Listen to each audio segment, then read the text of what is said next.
لیں گے جو سوال جواب کے لیے ہوگا انشاءاللہ. تو میری آواز بالکل درست آ رہی ہے؟ اس میں کوئی مسئلہ تو نہیں ہے؟ پہلے میں یہ چیک کر لوں پھر اس کے بعد انشاءاللہ.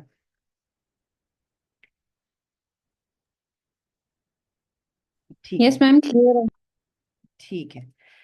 اچھا، ہم نے اس کورس کے لیے، کلاس کے لیے جو انتخاب کیا ہے وہ کتاب ہے الاقتصاد فی الاعتقاد. امام غزالی کی یہ کتاب ہے، اور الاقتصاد جو ہے وہ کوئی بہت سادہ کتاب بھی نہیں ہے اور کوئی بیسک کتاب نہیں ہے، لیکن اس کے باوجود بھی اس کو اختیار کرنے کا مقصد یہ تھا کہ میں نے یہ کورس بالکل بگنرز کے لیے نہیں ہے. یہ بات ان لوگوں کے لیے نہیں ہے جن کے لیے عقیدہ ایک روزمرہ کی چیز کے اوپر گفتگو کا نام ہو. اس میں ہم براہین اور دلائل کی ہی بات کریں گے، اور ایسی گفتگو کرنا چاہتے ہیں جس سے ہمیں یہ معلوم ہو کہ ہمارا عقیدہ کن بنیادوں یا کن دلیلوں پر قائم ہے، اور جو دلیلیں پہلے ہمارے متکلمین نے دیں یا بنائیں، کیا وہ آج کے دور میں ورکیبل ہیں، ریلیونٹ ہیں. ہم اس کو پڑھتے ہیں تو ہم کس حد تک سمجھ سکتے ہیں، اور کس حد تک ہم اپنی آڈینس کو، جو کانٹمپریری آڈینس ہے، اس کو ہم سمجھا سکتے ہیں. تو اس لیے میں نے اس کتاب کا انتخاب کیا ہے الاقتصاد فی الاعتقاد. اس کے بارے میں ہم بعد میں بات کریں گے کہ یہ کتاب کیا ہے اور اس کے کیا محتویات ہیں. میں نے آپ لوگوں سے پہلے ایک کتاب شیئر کی ہے جس کا نام ہے المنقذ من الضلال، یا کہ ڈیلیورنس فرام ایرر. یہ امام غزالی کی مختصر سی بایوگرافی ہے جس میں امام غزالی نے اپنا انٹلیکچوئل جرنی لکھا ہے، اپنا علمی سفر لکھا ہے، یا اپنی آپ بیتی لکھی ہے، لیکن وہ آپ بیتی زندگی کے دنوں کی نہیں ہے بلکہ اپنے ذہنی سفر کی ہے. تو جن لوگوں نے پڑھا ہے ان کو یقیناً اندازہ ہوا ہوگا کہ امام غزالی اس میں کس طریقے سے اپنے اوپر بیتنے والی ساری بات کا ذکر کرتے ہیں. لیکن جن لوگوں نے نہیں بھی پڑھی، انشاءاللہ تو آج کی اس کلاس میں ہم تھوڑی سی بات کریں گے تو شاید ان کو اندازہ ہو جائے گا کہ امام غزالی کی جو انکلینیشنز تھیں یا ٹینڈنسیز تھیں، یا جو ان کی علمی مصروفیات اور مشغولیات تھیں، اور پھر اس علم کو اتھینٹک بنانے کا جو سفر تھا، اس میں سے وہ کیسے گزرے. امام غزالی کی بایوگرافی، امام غزالی کی مختصر تعارف سے شروع کرتے ہیں ہم، اور اس کے بعد آگے ہم اس پر جائیں گے کہ امام غزالی کی جو لیگیسی ہے وہ آج کے دور میں فیتھ کو ریشنلائز کرنے میں کس طریقے سے ہماری مدد کر سکتی ہے، یا what insights we can take from امام غزالی. Basically it is going to be a textual study. تو ہم ٹیکسٹ کے ذریعے ہی چیزوں کو انٹریکٹ کریں گے، لیکن آج کی کلاس میں اس ٹیکسٹ سے انٹریکٹ کرنے کے بیسک پرنسپلس اور فیکٹرز کو انشاءاللہ ہم دیکھیں گے. سب سے پہلے تو آپ کو میں یہ بتاؤں کہ امام غزالی کے انتخاب کی وجہ یہ ہے کہ وہ سب سے زیادہ تقریب میں نبی کریم صلی اللہ علیہ وسلم کے بعض سارے صحابہ کے دور کے مقام کو نظر انداز نہیں کیا جا سکتا، لیکن اس کے بعد امام غزالی موسٹ امپیکٹ فل لوگوں میں سے ہیں، صرف ایسٹ میں نہیں بلکہ ویسٹ میں بھی. یعنی یہاں تک کہ ایک میکارتھی ہسٹورین ہے اور بایوگرافر بھی ہے امام غزالی کے بارے میں، اس نے لکھا، وہ کہتا ہے کہ یعنی اس کی آپ یہ دیکھیے کہ کس حد تک وہ امام غزالی کو ویلیو کر رہا ہے. وہ کہتا ہے کہ اگر نبی کریم صلی اللہ علیہ وسلم کے بعد اسلام میں کوئی نبی ہوتا تو وہ امام غزالی ہوتا. اس حد تک موسوعی، ڈیپ، دقہ اور عمق والا کام ہے امام غزالی کا. اور ایک ڈائمنشن ہے جس پہ امام غزالی نے کام نہیں کیا اپنی زندگی میں، وہ صرف حدیث کی ڈائمنشن ہے. علوم الحدیث میں امام غزالی نے کام نہیں کیا. اس کے علاوہ امام غزالی نے سب جو ہمارے پاس سائنسز آف اسلام ہے، جو علوم ہیں اسلام کے اندر جو پریولنٹ ہے، منطق ہے یا اخلاقیات ہے یا فلسفہ ہے، علم کلام ہے یا تفسیر ہے یا تصوف ہے، سب پر امام غزالی کا فقہ ہے، سب پر امام اصول فقہ ہے، سب پر امام غزالی کا کام موجود ہے. 450 ہجری میں یا 1058 عیسوی میں، آپ اس کو جو بھی کہیں، 450 ہیڈ فونس کدھر ہیڈ فون کدھر اور 1058. پلیز اپنے مائک سے آپ لوگ میوٹ رکھیے. 1058 میں جو ہے امام غزالی توس میں پیدا ہوئے ہیں، خراسان کے بلا جو اس وقت سینٹرل ایشین اسٹیٹس ہے، خراسان کا علاقہ ہے. توس میں پیدا ہوئے، اور ان کے والد جو ہیں وہ عالم دین نہیں تھے، لیکن علم سے محبت کرنے والے انسان تھے. ان کی خواہش تھی ان کے بیٹے دونوں محمد اور احمد جو ہیں وہ بنے اسلام کے، جو ہیں وہ بڑے اسکالر بنے، عالم دین بنے. تو ان کی شروع سے خواہش تھی. ان کا انتقال جلدی ہو گیا، اور انہوں نے اپنے ایک دوست کے پاس کچھ رقم امانت رکھوا دی کہ جب میرے بیٹے بڑے ہو جائیں، تعلیم حاصل کرنے قابل ہو جائیں، تو ان کے تعلیم پر خرچ کرنا. ان کے دوست نے ایسا ہی کیا اور ان کے دونوں بیٹوں پر کی تعلیم پر خرچ کیا. لیکن ظاہر ہے کہ وہ رقم کم تھی اور وہ ختم ہو گئی، اور جب رقم ختم ہو گئی تو ان کے دوست نے امام غزالی اور ان کے بھائی سے کہا کہ وہ ایسے مدرسے میں چلے جائیں جہاں پہ کفالت کا انتظام ہو. پھر وہ توس میں وہاں پر پڑھتے رہے. 450 سے پیدا ہوئے 470 تک، یعنی کہ 20 سال کی عمر تک وہ وہاں پر ایک ایسے مدرسے میں رہے جہاں پر رہائش کا انتظام تھا، اور وہاں بیٹھ کے وہاں پر انہوں نے فقہ کی تعلیم حاصل کی. اس کے بعد وہ جورجان کی طرف گئے. جورجان میں عبدالقاسم علیہ اسماعیلی کے ساتھ وہ پڑھتے رہے. اور اس کے بعد پھر وہ واپس آئے. واپس آ کر انہوں نے کچھ عرصہ دوبارہ اپنے گھر میں گزارا، اور اس سارے علم کی میمورائزیشن ریویژن کی جو وہ دوبارہ وہاں جورجان سے سیکھ کر آئے تھے. اس کے بعد امام غزالی نیشا پور چلے گئے. نیشا پور اس وقت جو ہے مرکز تھا علوم اسلامیہ کا. یہ آپ تھوڑا سا ویژولائز کریں، یہ کون سا دور ہے؟ نظام الملک طوسی کا دور ہے، جو بہت بڑا خود بھی عالم تھا اور سلجوکیوں کا وزیر تھا.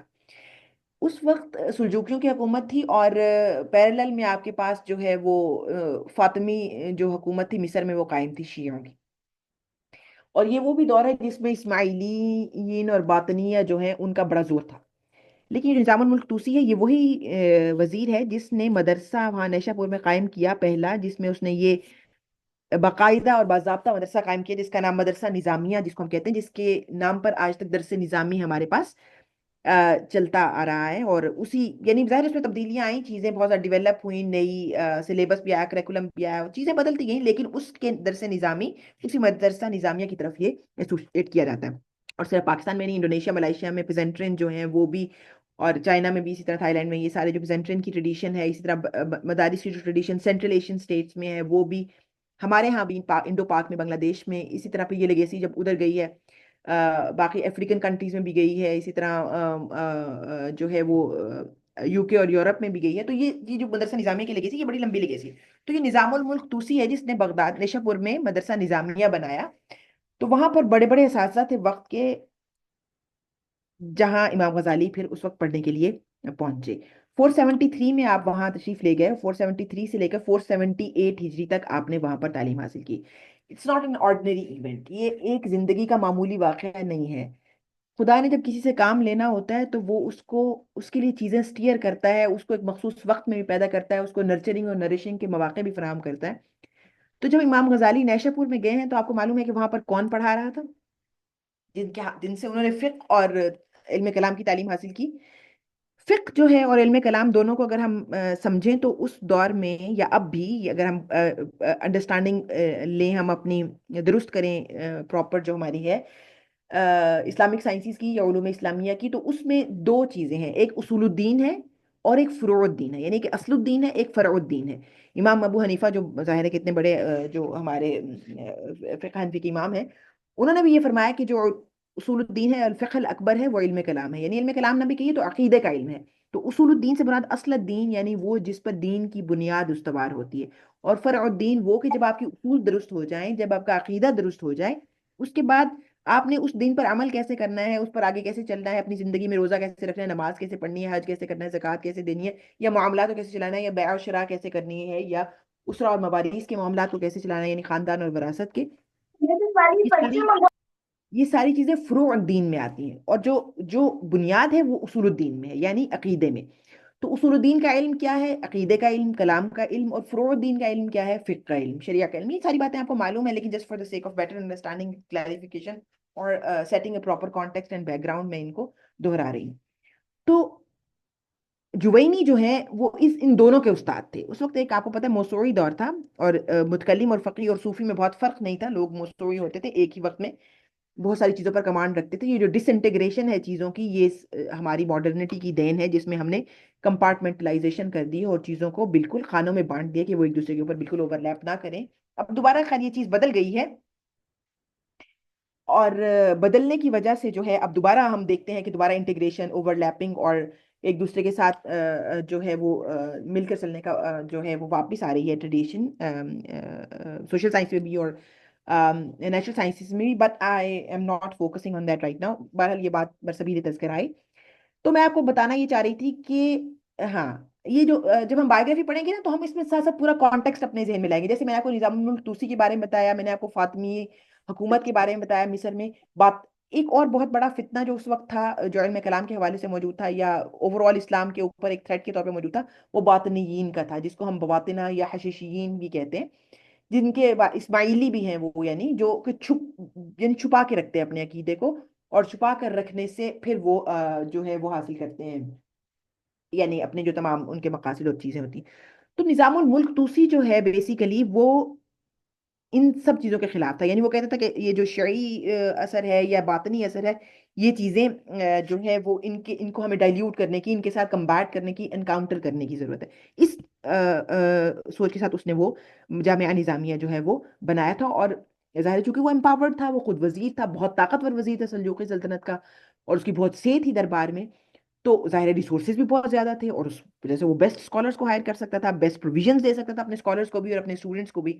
تو وہاں پر امام غزالی کو جو استاد ملے وہ عبد المالک امام الحرمین الجوینی ہیں. جوینی کے نام سے ہم سب واقف ہیں. جوینی کون تھے؟ جوینی جو ہیں وہ ابو الحسن الاشعری. اب میں آپ کو یہ بتاتی ہوں کہ علم کلام کے اندر اب یہ تھوڑا سا ایک اور ڈائمنشن کی طرف ہم چلتے ہیں. میرے ساتھ ساتھ پلیز سوئچ کیجیے گا. اگر آپ کو بات سمجھ نہیں آئے گی تو you can always raise your hand and or you can write something in chat and I'll address that. تو ہاں، اب یہ آپ کو بات سمجھ آئی کہ امام غزالی نیشا پور میں پہنچے ہیں اور وہ وہاں پڑھ رہے ہیں، اور نظام الملک طوسی نے وہاں مدرسہ بنایا ہے، اور یہ بھی سمجھ میں آ گیا کہ اس وقت کیا بڑا سینیریو کیا چل رہا ہے. اس کے ساتھ ساتھ آپ کو یہ سمجھنے کی ضرورت ہے کہ علم کلام کے اندر یعنی عقیدے کے اندر جو اس وقت وہاں پر صورتحال تھی، جو اوور آل ایٹماسفیئر تھی، جو عقیدے کے جو مسائل تھے ان کے اوپر جو ریسپانسز تھے وہ کس طرح سے کلاسیفائی کیے جا سکتے ہیں، یہ بھی ہمیں دیکھنا ہے. اس کو ہم دیکھیں گے. اس کے ساتھ ساتھ ہمیں یہ سمجھ آئے گا کہ جوینی کی کیا اہمیت ہے امام غزالی کی زندگی میں، اور پھر اس نے ان کی تھاٹ کو کیسے شیپ کیا ہے.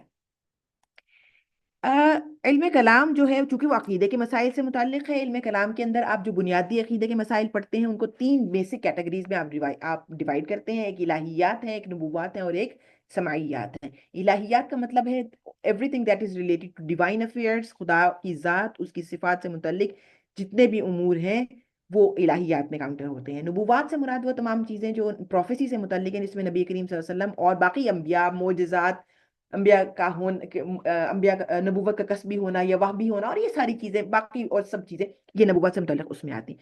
سمعیات سے متعلق وہ تمام چیزیں جو غیبیات میں داخل ہیں، جن کو آپ دیکھ نہیں سکتے، جن کو آپ جو ہے وہ عقل سے سمجھ نہیں سکتے، ان کو آپ صرف سن کر اس پر یقین لاتے ہیں، کہ جس میں ظاہر ہے کہ آخرت سے متعلق تمام معاملات یا بعث بعد الموت سے متعلق تمام معاملات شامل ہوتے ہیں. یہ علم کلام کی بیسک تین چیزیں ہیں. اور اسی کے اندر سمعیات کے اندر کے ساتھ ہی آپ کے پاس قدر کا معاملہ بھی آتا ہے، کہ آپ کی جو ڈیسٹنی ہے. آپ ایمان جب لاتے ہیں تو کیا کہتے ہیں؟ آمنت باللہ وملائکتہ وکتبہ ورسلہ، پھر آخر میں آپ کیا کہتے ہیں؟ والقدر خیرہ وشرہ من اللہ تعالی. بعث بعد الموت کی بھی بات بھی کرتے ہیں اور قدر کی بات. تو یہ جو قدر کے معاملات، اب یہ جو ساری چیزیں ہیں جو میں نے آپ سے ذکر کی، ان سب پر مختلف رسپانسز ریکارڈ ہوئے. مختلف رسپانسز کس طریقے سے ریکارڈ ہوئے کہ جب نبی کریم صلی اللہ علیہ وسلم تشریف لے گئے اور صحابہ کا دور بھی ختم ہوا، اور اس کے بعد دوسرے لوگ جب کنورٹ ہونا شروع ہوئے اسلام کی طرف، تو جب وہ کنورٹ ہوئے تو وہ اپنے ساتھ ساتھ اپنے لیگیسیز، اپنا اپنا بیگیج وہ لے کر آئے. ایک یہ چیز. دوسری جو ٹرانسلیشن کی موومنٹ شروع ہوئی، اس سے گریک فلسفی اور وہ چیزیں بھی آئیں. تو یہ جو سارے شبہات اور معاملات اور چیزیں تھیں، اس میں لوگوں نے پھر ظاہر ہے کہ ٹیکسٹ کو ری انٹرپریٹ کرنا شروع کیا، اپنے عقیدے کو ری ایویلویٹ کرنا شروع کیا، اور دیکھنے لگے کہ کس طریقے سے ہم چیزوں کو رسپونڈ کر سکتے ہیں. تو ہمارے پاس جو ہمارے پاس ریسپانسز آئے، قدر کے معاملے میں بھی آئے اور اللہ تعالیٰ کی صفات کے معاملے میں بھی آئے. اللہ تعالیٰ کی صفات کے معاملے میں آپ کے پاس جو دو میجر ریسپانسز آئے جو سیدھے راستے سے ہٹے ہوئے تھے، وہ مشبہہ اور معطلہ کے ہیں. یعنی مشبہہ وہ لوگ جو اللہ تعالیٰ کی ذات کو کسی نہ کسی چیز سے تشبیہ دیتے ہیں، اور پورا ایک طرح سے اینتھروپومارفک، یا پھر آپ یہ بھی نہیں بھی کہہ سکتے. تو if not anthropomorphic it means you can say that it's kind of bodily attributes. جو ہے آپ ساری جو جسدی خصوصیات ہیں، جو وجود، جو جسم رکھتے ہیں، جو فزیکل ایگزسٹنس رکھتے ہیں، جن کو چھوا جا سکتا ہے، وہ تمام صفات آپ نے اللہ تعالیٰ، ان لوگوں نے اللہ تعالیٰ کو دے دی. مشبہہ یعنی کہ giving form and body to God. دوسرے آپ کے پاس ہے معطلہ. معطلہ سے کیا مراد ہے؟ معطلہ سے وہ لوگ ہیں جنہوں نے تمام صفات کو ٹرمینیٹ کر دیا، کیونکہ انہوں نے کہا کہ صفات کی اگر آپ بات کرتے ہیں تو پھر آپ کو یہ سمجھ نہیں آئے گی کہ ذات اور صفت کا کیا تعلق ہے آپس میں. تو کرسچنز والا مسئلہ پیدا ہو جائے گا کہ صفت الحب الگ سے پیدا ہو جائے گی، صفت جو ہے وہ کلام جو ہے وہ الگ سے پیدا ہو جائے گی. تو مطلب یعنی معطلہ وہ ہیں جنہوں نے اللہ تعالیٰ سے تمام صفات لے لی. ٹو بی ویری بریف، کہ کوئی صفت نہیں ہے، بس عالم بھی ذاتی ہے، قادر بھی ذاتی ہی ہے. یہ تھوڑی ڈیپ باتیں ہم بعد میں کریں گے. بہرحال تو یہ فتنے تھے. پھر دوسرا فتنہ جو ڈیسٹنی کے حوالے سے یا قدر کے حوالے سے پیدا ہوا، ان میں سے ایک لوگ تھے جنہوں نے کہا کہ انسان مجبور محض ہے. غیلان دمشقی، معبد الجوہنی،